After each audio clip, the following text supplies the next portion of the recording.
So ఏమైందంటే నా clipper కార్డ్లో బ్యాలెన్స్ యాక్చువల్లీ $15 ఉండే.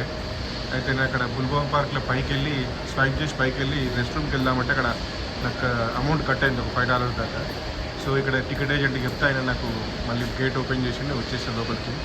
సో ఇప్పుడు చూడండి ఇక్కడ రెడ్ లైన్ పట్టుకోవాలి నేను, ఎయిర్ ట్రైన్ ఫ్రీ ఇది. సో టర్మినల్ 3కి వెళ్ళాలి నేను. సో నెక్స్ట్ స్టాప్ అంతే. So terminal 3 EF gates, next stop fine.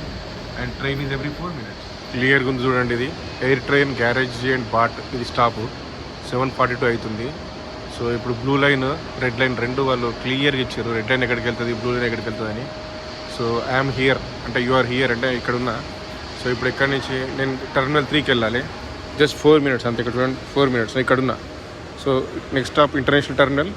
So తర్వాత స్టాప్ టర్మినల్ 3 అంతే, జస్ట్ 4 minutes.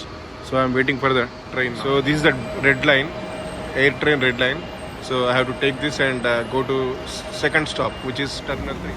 సో ఇప్పుడు టర్మినల్ 3 దగ్గర ఇక్కడ రెడ్ లైన్ దిగిన, air train red line. So ఇప్పుడు టర్మినల్ 3కి వెళ్ళిపోవాలి. సో నా గేటు, నా బోర్డింగ్ పాస్ ఆల్రెడీ ప్రింట్ అయిపోయింది.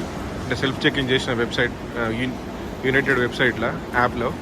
సో అంతే, డైరెక్ట్ సెక్యూరిటీకి వెళ్ళిపోవాలి నేను అంతే. ఆల్మోస్ట్ నైట్ 7:50 అయింది. ఇప్పుడు 7:48 PM, 7:50 PM.